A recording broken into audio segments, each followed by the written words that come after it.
These ruins are all that remains of Britain's first Cistercian monastery. Waverley Abbey was founded in 1128 by William Gifford, Bishop of Winchester, 1107 to 1129. It was home to a Cistercian community for more than 400 years. In its heyday, up to 70 monks and 120 lay brothers lived and worshipped here. The ruins you see today are part of a central group of buildings which stood within a much larger precinct of about 60 acres, enclosed by a stone wall. The abbey was suppressed by King Henry VIII in 1536. The monks were dispersed and the site granted to Sir William Fitzwilliam, later Earl of Southampton, who died in 1542.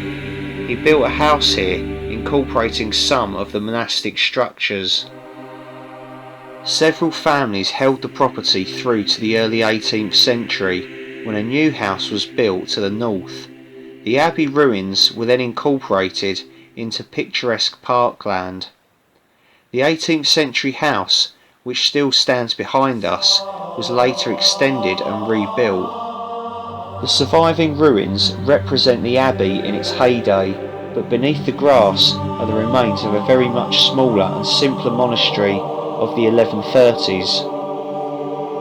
The foundations of this early monastery were uncovered in archaeological excavations by Harold Brackspear in 1899 to 1902.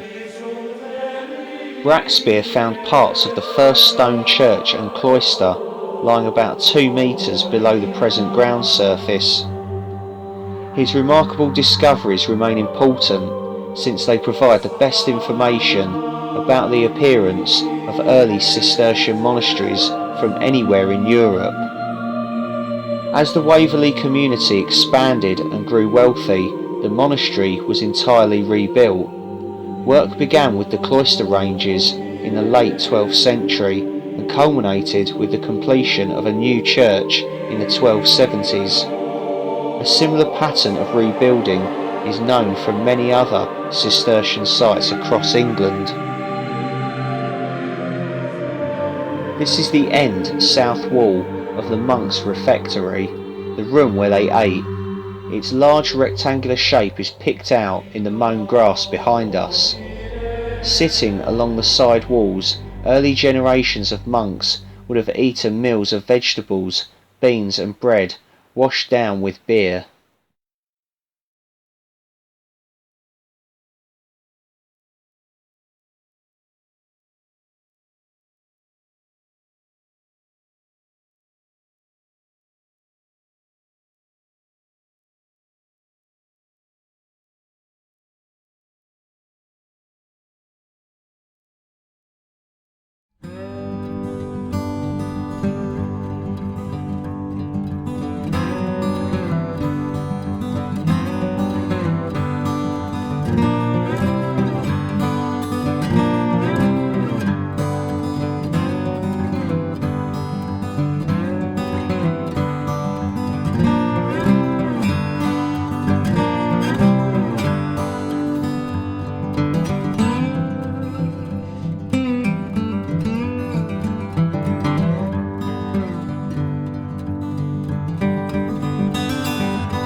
We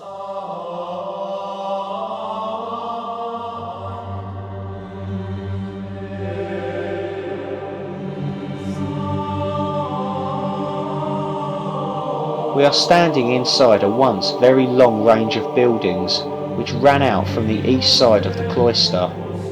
Part of the range must have served as the monks' dormitory. The single-storey arrangement was unusual since monastic dormitories were almost always at first floor level.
We are standing in one of the two great cross arms of the 13th century Abbey church. It was among the last parts of the building to be completed. In this wall are the remains of three tall lancet windows, their lower stages built solid to allow for the cloister roof outside. This great building replaced a much smaller church of the Abbey's early years. Work on the new church was begun in 1203 under the direction of Master William of Broadwater, who died in 1222. By 1231 it was sufficiently advanced for the monks to begin using the new choir and presbytery at this end. The nave took longer to complete and was finally dedicated by the Bishop of Winchester in 1278. Many lords and ladies were present, and it was said that up to 7,000 people were entertained at the banquet which followed. The monks' choir lay in the middle distance. Here, in wooden choir stalls, they attended 8 principal services each day. Their psalm singing and prayers were known as the Work of God or Opus Dei.